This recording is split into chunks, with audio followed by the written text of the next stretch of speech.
Hello, welcome to another episode of the Horror Vision Horror Podcast. My name is Sean.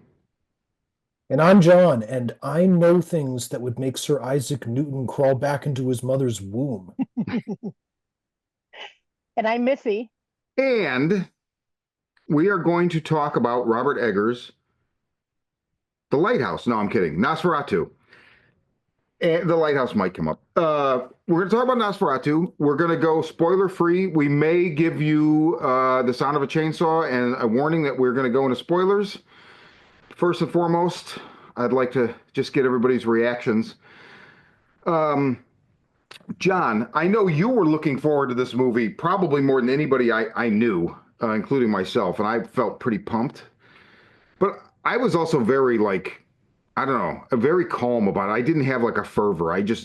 It's almost like, it's an unwritten rule. It'll be great, whatever. How did you feel about Nosferatu? Loved it. And but I don't know the full extent of how much I loved it. And the reason why is because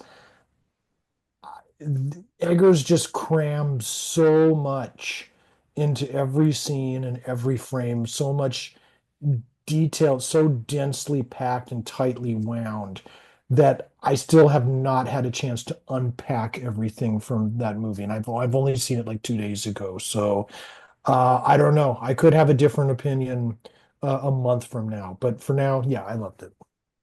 Missy? I did not love it. I didn't hate it. I think it was fine. I recognize it's a well-made film, but it's really not for me. I tried to go into it open mind. I don't have a good track record with Robert Eggers movies. This is the third one I've seen, and I have a hard time connecting with them. I could never fully get into it. So I had a lot of issues with the pacing. It got to the middle, and I was kind of bored. Okay. I went in, I don't normally do this anymore. I went in, I was so high that at one point, like we got the reclining chairs, right? So my feet are up and pretty full theater, not packed, but other than Terrifier, the fullest I've seen my local Regal. And I saw it day after Christmas, 7:30 p.m. show. And I had my legs, stretched out on the ottoman thing in front of me, and they were crossed at the ankle. And at some point, I was like, "Where are my legs?" Like I couldn't feel one of my legs. So I was really high. So what I noticed recently, I used to do this religiously before I went to the theater, and I don't really anymore. And I noticed for my second viewing of The Substance, I did this, and it created a very weird, like, just disassociation from the movie experience. And I knew that because I had just seen it a few days before, not high. So I was like, it was still good, but it was just strange. And I feel like I probably should have seen Nosferatu not high first. So there were some things that were like, I really enjoyed it. It took me a while to get to that point. I never like didn't like it, but it took me, I forget the exact moment. There was an exact moment where I was in. And I feel like it had a lot to do with Willem Dafoe, who was just fucking, oh my God, unbelievable every time he was on fucking screen. Uh, but yeah, like I did really like it, but I can't wait to see it again because I think part of the thing of being so high is there was so much shit, like John said, packed into this fucker that I had a really hard time unraveling it and just processing everything happening. So, um, I only had a mezcal old fashioned. So yeah, you've got a pardon the pun a leg up on me, Sean. well, or perhaps not because it definitely interfered. But one thing it did do, I will say this is no matter how I feel like no matter how anybody feels about the movie, the sound design is fucking crazy. I mean, it is unbelievable. The fucking first moment that Orlok speaks is just like world rending. Oh, On the crazy stuff with his voice, like that's actually him doing it. Yeah, no modulation. Yeah, he trained himself to do like this Mongolian throat singing kind of thing to do it. Holy shit, are you fucking serious? So Yeah. I'm Kirsten and I are talking about it, and she really likes him too. And she's like, I don't even know if it was him. A lot of times, like he's had people dub his voice before because he doesn't speak perfect English, which I think she's remembering from years before. Because I'm like, I don't know, Barbarian, he sounded fine to me. Like he Mm, sounded like who he was supposed to be, right? She's like, well, maybe that's older stuff. But I was thinking at the very least they had him deliver the lines in multiple like octaves or with effects and like, processed multiple tracks as a single voice. But I mean, the throat singing, oh, that's fucking yeah. crazy. Skarsgård learned to do that with his voice, Holy fuck. which is really cool. And I agree, the sound is fantastic. Oh my God. There were, it went hand in hand with the acting, which I also think was just, I mean, it's like theatrical, I think this is where we get into this, the whole, a lot of people are like, fuck Eggers and like elevated horror, which is a tag he's never used for himself, and art house horror and all this stuff. And I think what this breaks down to is his movies are often, and I'm in no way am I saying this, about your opinion, Missy. I'm just saying in general, I feel like I've heard people kind of caustically refer to his work in that way. And I think the thing that leaves some people thinking that it's, pretentious or whatever is it's acting first, right? The acting in his movies is so fucking good. But now we're at a point where he's got enough of a budget and a studio push behind him where I mean, he's done it all along because The Witch, like, which is on a smaller scale, but he had this attention to detail where they even made them like they had to thatch the roofs for the house in a certain way because he had like historical professors like on payroll, I believe, because I think they're on one of the extras on the Blu-ray talking about this, praising him for these considerations.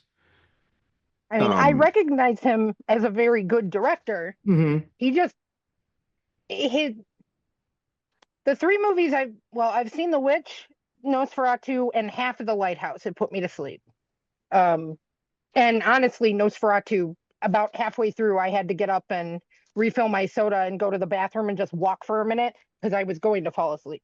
Mhm. Um, it's not his movies tend to be these dreary period pieces, which I just aren't really my thing. And then they're really slow moving.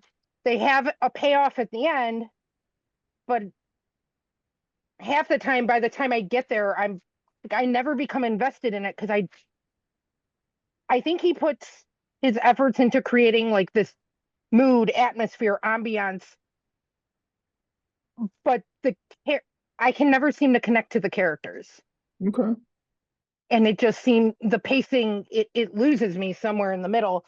I tried to go into it open minded, and I love the way it's filmed. I mean, it's shot beautifully. The lighting, the sound, the score, all of it is very good. I just could never really get into the story. And I mean, Nosferatu is the basic Dracula story. If I want something like that, I'd honestly rather watch Bram Stoker's Dracula. And I have no problem getting into that, even though it's a period piece. It engages me immediately. And this didn't. And I should have had no problem slipping into it, and I never could. John. I love I love Coppola's Dracula like a lot. Like that was in the early 2000s, that was kind of a lonely position to have, and uh, history has been very kind to that position. And there's a lot to love, I think, about that film. But it does kind of bring me to like kind of one of my first impressions of Nosferatu, which is that it's gothic in in the true sense of the word. It's just when a lot of people think about gothic, what they're thinking about is Victorian gothic. And Bram Stoker's Dracula is Victorian gothic cranked up to 11. Hmm. And um, whereas Nosferatu can, I think in any, if this had been released, 10 to 15 years earlier, uh, it would have made a great Sticks and Stones episode because Mm.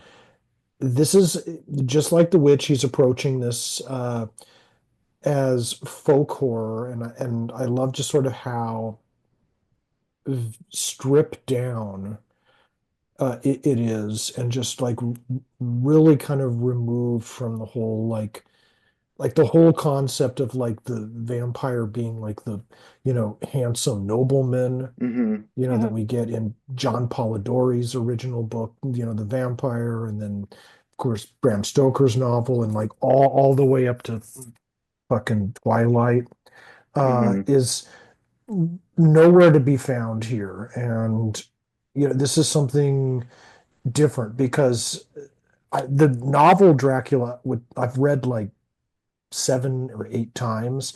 It's fucking scary, actually. And none of the films have been able to come close to this. So it's like the way that he leverages the folk horror aspect of it and just kind of builds stuff that gets under your skin without you even realizing that it's happening to you as it's happening was something that was really welcome, to see. So that's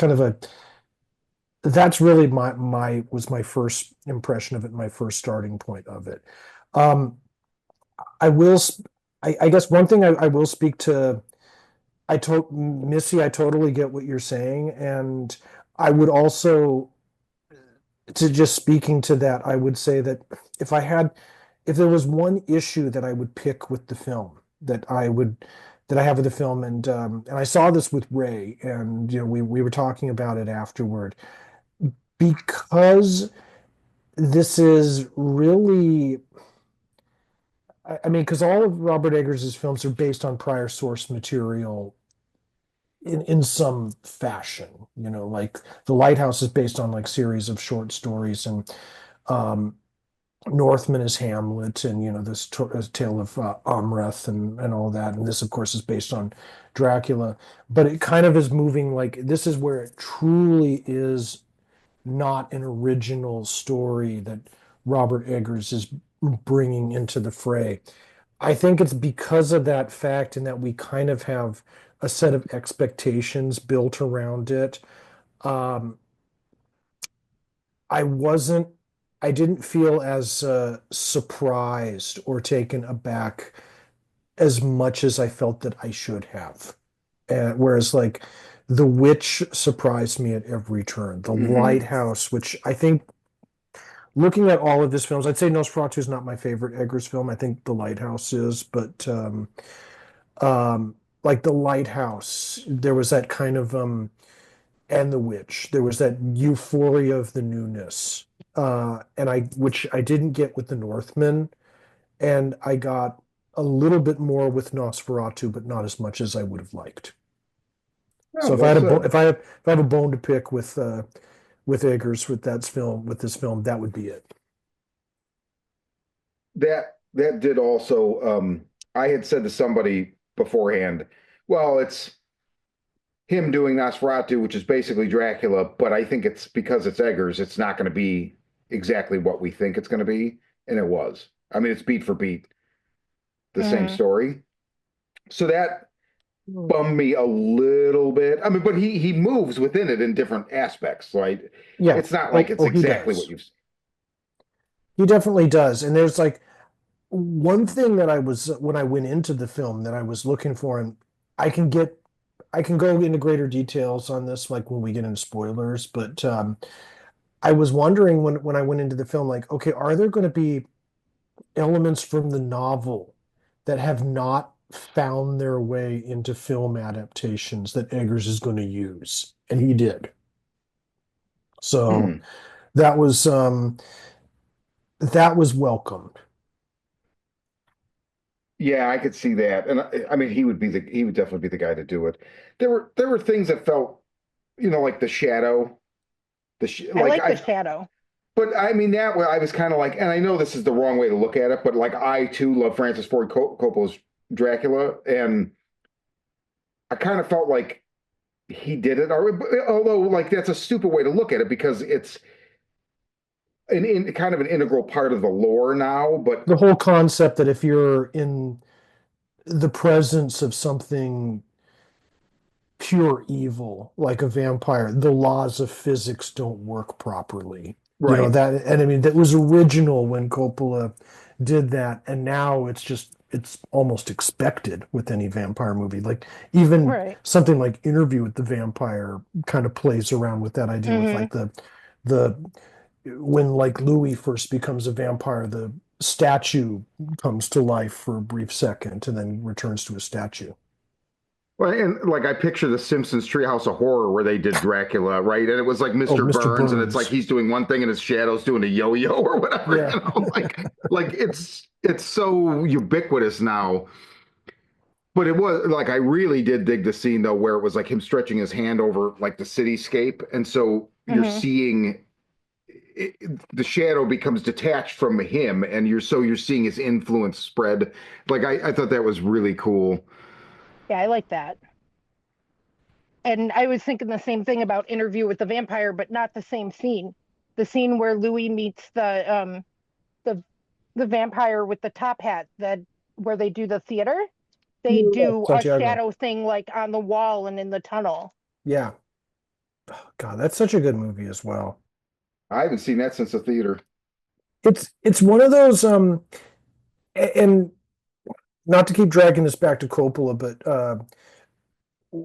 and this is kind of another point that I what I liked about Nosferatu is that Coppola has said in interviews is that you can with Dracula you can kind of go in one of two directions. You could either do something that's really realistic. You can like really kind of make it like really kind of rooted in like kind of a gritty realism portrait of that. Which when I heard him say that, I was like, okay, that's interesting. Or you can totally lean into the surreal elements and just make it very fantastical. And that's what he did with Bram Stoker's Dracula, and it worked. And whereas um, Eggers didn't go full 100% in the other direction, but he did go more in the other direction um, than I had seen most versions of Dracula do, Hmm. except for one. Have either of you seen the 1979 John Badham directed Dracula with Frank Langella and No. Donald Pleasance and Laurence No. Olivier? It's really good. I recommend you both watch it, and listeners Okay. definitely check this out. It's from '79. It's very there's not a whole lot of mystical stuff. It's loosely based on the novel, but it's actually more inspired by a stage play, and it was the same stage play that Todd Browning drew upon, and Okay. um, a lot of it is a lot of the look and feel of the film was inspired by this production designer named Edward Gorey. That's G O Oh R yeah, E I know Edward Y. Gorey. Yeah, Yeah, Yeah, I know it. yeah, I know him yeah, too. yeah. Just for sake of the listeners as well. But um, and when I looked at what Eggers did, that kind of washed out feeling with his approach to Nosferatu, I was like, this kind of reminds me a little bit of Badham as well as Coppola and like the Edward Gorey look. interesting. I could, having not seen the I movie, could see that. but knowing Edward Gorey, I could totally see that. Right. You just yeah, God, God, that's such a good film. I might save that for a future Elements.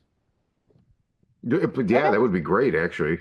I will say that I thought the acting here, like I mentioned earlier, where it's like acting first.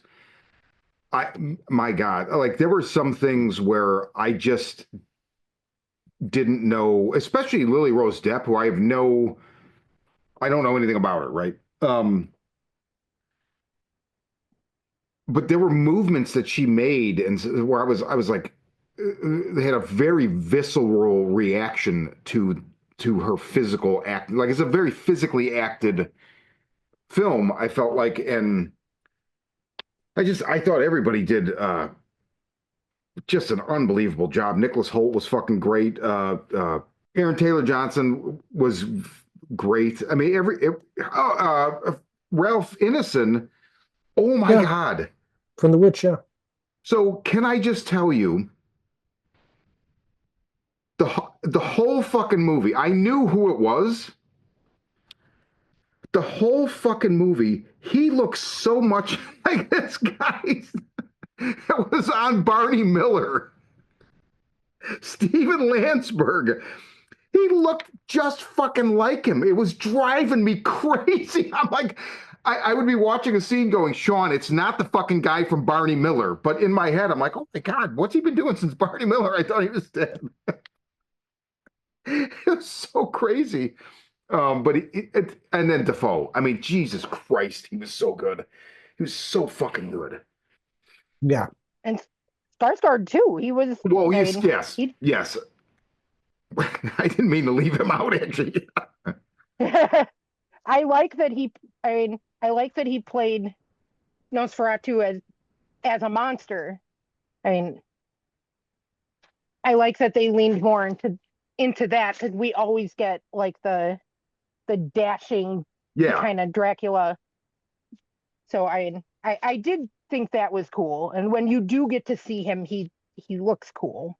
yeah, he looks really cool. And there's so much like prosthetics, but there are moments, especially in like the last act, where they probably are a little bit closer up and revealing on him than in other, and then previously in the movie, and you can see Bill Skarsgård peeking out because there's for a long time I was like, I know it's him, but I can't see it. But they're also obscuring him in various ways, shadow and whatnot, the way he holds his body in his head.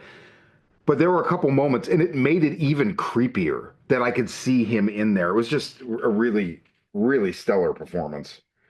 Before we go spoiler, I just want to say Ray couldn't be here, but he did, chime in. He really liked it as well. I believe he said he still thinks The Witch or The Lighthouse, as far as he's concerned, is a more of a favorite. And that this might be more approachable for some people. I would agree with that because the story and there's like a hype machine behind Eggers now that wasn't there for The Witch or The Lighthouse and was only really in its early stages. But I mean, the guy opened Christmas, right? I mean, come on. Hmm. Um, I don't know how this is doing at the box office. I'd imagine well. And I don't know. Just the people that are like, oh, fuck art house horror or whatever. I I mean, if it's getting people to see horror movies, Right. Agreed. I I don't have a mean, problem with. it. I can get behind some art house horror, and I don't. I mean, I hate when they use the term elevated horror. That's just a term Well, people use. nobody People who, used that right. until Scream People who 5. don't people who don't like horror movies use that. Um, so I mean it's not going to be for everybody. It's not for me, but I'm glad it exists. I'm glad Yeah, that it played to a packed house on Christmas. Like I yeah, haven't the last movie I went to that had a packed house was Terrifier 3. And those are the only packed theaters I've been in since COVID. So, I mean, I love seeing horror succeed, even if it's yeah, exactly. not exactly my kind of horror. That doesn't, I mean, everybody has a right to use their own voice. Yeah, That's why there's so many different kinds of horror movies. So it's not all exactly. going to be for everybody. But I'm glad it's doing well. If I'm going to ask you both, I already know Missy's answer, but I'm asking anyway. Missy, if you had to choose one or the other, it's unfair to both movies, but I'm just saying, if you had to choose one or the other, Coppola's or Eggers, Oh, Coppola's for sure. I love that movie. John. It's so tough. I know it's tough for me too. I go Coppola. I'm gonna have to go Coppola now, just because it's been with me for longer, and I have a more of an established relationship with this film. Yeah, I use it in my classes as a screening film all of the time. Um, I love that film. Yeah, I feel like I'm being unfair to Eggers, but it's like his film is still a little new, and as I said, yeah. I'm still trying to unpack it. So I'm going to say Coppola for now. It was an unfair question. I definitely acknowledge that. So, No, no, no, no. It's a fair question because I think when we go spoilers, I think some of the reasons why will become more apparent. Let's go spoilers and talk about that shit Yeah. right now. So, ladies and All right. gentlemen, when you hear the chainsaw, you are now in spoiler country. So, if you haven't seen Robert Eggers' Nosferatu, turn this shit off. Come back later.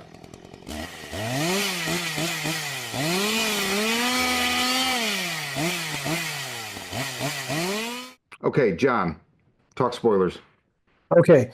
I One of the criticisms of the film that I was so befuddled by was why people had an issue with him having a mustache. It's like he has a mustache in the novel. Vlad the Impaler had a mustache. He looked like a dead Transylvanian nobleman. He sounded like the walking corpse of a Transylvanian nobleman. It's like what it's like, why is this all of a sudden, an issue? People are saying he looks like I don't even know what the fucking character's name is, like the dude from the Sonic the Hedgehog movies. It's like, you know, so the fuck what? Yeah, that sounds like idiots. I don't know what a Yeah, mustache would have to do with it. That's, like, if that's the best you can come at this movie with, sit the fuck right. down. I didn't know that was even a thing. Yeah. I, God, I think there, one of the signs that I knew that I wasn't 100% sure my feelings of it, but, and I went to bed that night expecting Sean to kind of go around the horn here and ask, like, what did you like it? Did you dislike it? And I was gonna say I liked it. But one of the things that pushed me into the I loved it territory is the film was still playing in my head when I woke up Okay. the morning before. And the more I thought about it, the more things became apparent to me. And the sequence I think that stayed with me especially was the whole Hutter going to into Transylvania and encountering the Romany people and Yeah. that whole and just like the sense of dread and just like the fact that you get the wolves chasing after the carriage just like in the novel and another thing in the novel that doesn't show up in movies besides the mustache, which I mean you get that in Coppola's film but like in a different kind of way, Hmm. uh is the him asking about the superstitions of the villagers. Because in the novel, like Harker's diary entry is like a side note. Musk asked the Count about these superstitions, and yeah, and he does, and he just like the Count just totally just rips into these people as like just sort of like little people with like their superstitions. Well, I really liked the whole thing with him going there and there, like there's never a, like it's usually it's he's charmed, right? Like Hmm. he's faking him out. He's pretending to be a in this like he's Nicholas Hoult plays it great because he's literally terrified from the fucking minute he gets there until he throws himself off the battlement into the fucking water or however he escapes. But I mean, even that scene where he asks and like like Orlok makes some comment and then he kind of persists and then he's like, speak no more of it, and like he's aggressive and malevolent. There's no I'm gonna, make you a nice dinner and get your guard to drop. It's right from the bat. It's like I'm like he's afraid for his life. And I thought that made for a Hmm. really good tone for that sequence that I'd not seen before. It's cool. I also really liked going back to the performance, especially Lily Rose Depp's. I love the fact that they treated it like possession. Like that first sequence with her, like it literally looks like an exorcism movie. Um, and I was like, oh wow, I never we've seen the swoon before, falling under his spell, but not like that. That was really again visceral and just very affecting. I really appreciated that. And this was like a film where like I didn't mind jump scares. It's like I'm not A lot of people like talk, and this is usually kind of framed around, what Missy was talking about earlier, elevated horror, whatever that means, and art horror. Mm, That it's like, oh, they don't do jump scares, like they're anti-jump scares. It's like I totally get why people are anti-jump scares. It's like, yeah, they are overdone, and many of them are lousy because we know that they're about to happen, and they feel Hmm. more annoying than scary. mm, Um, but I'm not 100% anti-jump scares if they're done well. This film did them well, It did. and especially like, wolves chasing Hutter out of his bedchamber and into like just out into the river. Yes, definitely. yeah. Yeah. Revealing rats everywhere. And it's like, and yeah, just full. Here's my confessional for the day. I am terrified of rats. Oh man. And Yeah. Oh, okay. this is not a good film for, somebody who's terrified of rats. But they they have them, of course, in the in both the Herzog film and the original Murnau. Murnau film, because Murnau, his audience, the Spanish flu pandemic, which, of course, most of our listeners would recognize, of course, as being a major plot point in Pearl. That was not a distant memory, and of course, Hmm. COVID not being a distant memory. So it's almost kind of like that element that appears in both the Herzog film and the Hmm. Murnau film.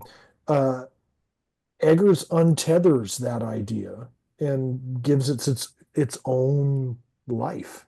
Yeah. And um,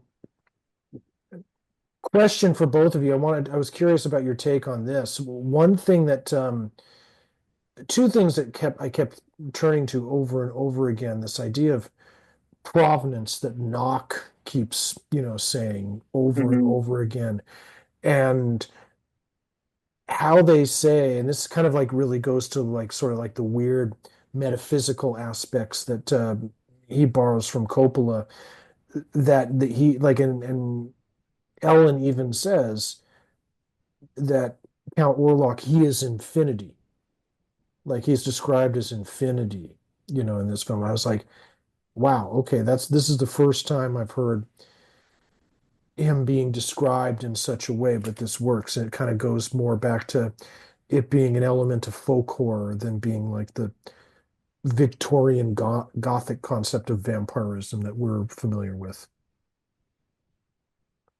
Yeah. I got a sense. I'm going to use this term. It's not exactly right. It's not. I'm not. I feel like this term is used too much for things that have nothing to do with it. But that infinity, and there were other aspects of the way Defoe spoke about Nosferatu, and just a general sense. This almost felt like Orlok himself and the vampire, the Nosferatu, were tied into like a Lovecraftian, not literally Lovecraftian, but like that macrocosmic kind of conception of evil, where it's like beyond our understanding. It's you're getting a cross section of something in our world that you could never fully understand and you can only partially interact with. It had that kind of a big cosmic element, but funneled down through this character. And there's not a lot of it, but there were just key things that made me have a sense of that where I've never had that sense before with any Dracula, or vampire story. It tends to be just very earthbound, so that was interesting. Okay. Um, like I remember the scene. I just took it to mean that he was an immortal monster. I didn't think that deeply on it. I guess I kind of took it at surface level. No, well, I could totally see that. I'm going like beyond, like with kind of collating it with other aspects, other things that were said, especially Defoe. God, he was just so good. He was just so good. He's always so By good. my count, that's the third time you've said that. and without bad reason. Yeah, I mean, I just every moment he was on screen, I was just in love with him. I mean, he was so. It's the acting, and I really. If the film needed one moment of levity to like alleviate the dark tone, it was provided by his long stem pipe.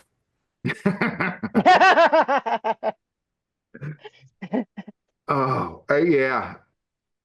I thought it was a class act, and it's I cannot wait to see what Eggers does next. I would like it to not be I would like it to be something a little bit like that I'm not familiar with again. That would be Yeah, very cool. Um, but if anything, that's where this takes a little bit of a hit, just a little bit. But yeah. I wouldn't mind if his next film is not a horror film. Uh, I would love it if it was, but yeah, if he and knowing him, it'll be set in the past. But if he's taking a break from horror and does something, set during the American Civil War, or he wants to do something set in medieval times, that's not a horror film, I'd be okay with that as well. he cranks them out, man. I mean, it's the fourth movie in 8 years. Well, I mean, really, I guess we're like 7.5 or 8.5, I guess. Yeah. But still, I mean, when you look at the attention to detail, that's no small feat. It's not like he's cranking out fucking, I don't know. He's not doing Kubrick or Terrence Malick output, Yeah. where it's like, once in a generation. Yeah. So that's Nosferatu. Closing thoughts? Um, just if you have interest, support it in the theaters. It's a good theater movie. I mean, it wasn't really my jam, but there were certainly things about it I liked, and it's worth seeing in a theater if you have interest. John? My closing thought is another show stealer besides everyone we've mentioned. I gotta say, Knock, was so well conceived. I mean, it's like I thought like this is where, it's like I didn't think something could top Tom Waits, or like the original Knock. Just that kind of like, especially when he escapes and does that, like little jig in the rain before running off. Yes. Yeah, but nothing tops Tom. That's true. Simon McBurney plays Knock. And the scene, it was the most witch-like scene early on when he's like naked in the fucking, he's inside the hand-drawn, magic circle. I forget he's got what does he have that he kills something? Or the pigeon Was it a pigeon in that scene? No, the bites the head pigeon off was the in a pigeon. different Yeah, scene. Oh. I can't remember now. He's obviously doing some kind of magic ritual, and the camera's very low to the ground. I really like the way they shot that. It reminded me a lot of The Witch. I would just say, yeah. I mean, it's definitely not going to be for everybody. Although I'm not really sure why. I mean, because like even like Missy said, I feel like there's something you can take away. It's got to be the second best theatrical viewing I've had, just based on the sound design and the acting. Substance is still by far the most visceral theater experience I've had in a long time. This didn't quite top that, but it's up there, and Sean, it's let me worth know seeing when in you the see it theater. again. Say again. Let me know when you see it again because I'm curious if things change. It'll And be this week I'm gonna for sure, and try. I'm gonna go in sober, and I'm going to. I don't know. I just really I love that. I love when film does that when it affects more than just my brain. Like I had hmm physical reactions to the sound design and stuff. I just thought that was outstanding. So it's Nosferatu, and this is a Horror Vision. I'm Sean. I'm John. and I'm Missy.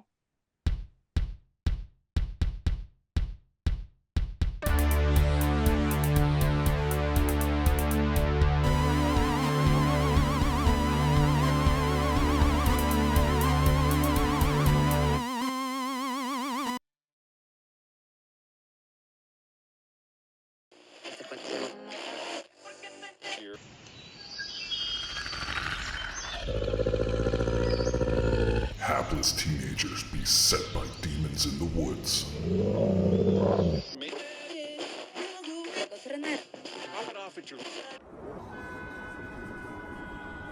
A strange new drug that turns art into murder.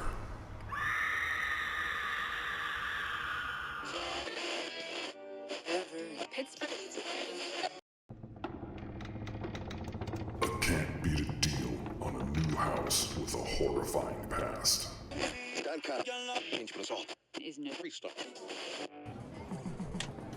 A video game that might usher in the apocalypse.